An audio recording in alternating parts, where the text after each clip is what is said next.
Breaking news পিটিতে recently মানে আজকে থেকেই হয়তো একটা বড় পরিবর্তন তারা সাডেনলি নিয়ে এসেছে স্পিকিং ইন্টারফেস এবং আরও কিছু ক্ষেত্রে ফরম্যাট ঠিক আছে, ইন্টারফেসে পরিবর্তন। এটা আমরা কেন বলছি এখনই যে অনেকে শকড হতে পারে সাডেনলি রিয়েল টেস্টে গিয়ে।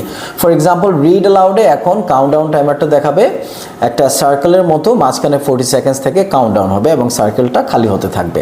এটা হচ্ছে প্রিপারেশন টাইম। আর রেকর্ডিংয়ের পর speaking read aloud describe retail lecture একই, রেকর্ডিং যখন হবে আপনি যখন কথা বলছেন একটা স্পিকিং গ্রাফ আসবে আপনার ভয়েসের প্রজেকশনের জন্য, একটানা বলছেন কিনা, আপ অ্যান্ড ডাউন হচ্ছে কিনা।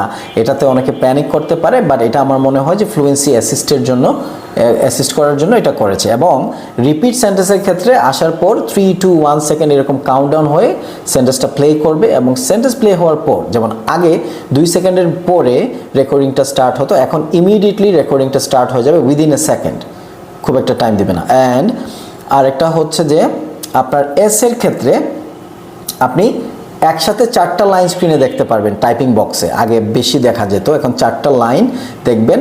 বাকিগুলো দেখতে হলে স্ক্রল করে আপ অ্যান্ড ডাউন করতে হবে। এবং ওভারঅল টেস্টের ফন্ট ছোট হয়ে গেছে, তার মানে একটু কেয়ারফুলি মনিটরের কাছে গিয়ে হয়তো দেখতে হবে। মেন্টালি প্রিপেয়ার্ড থাকুন।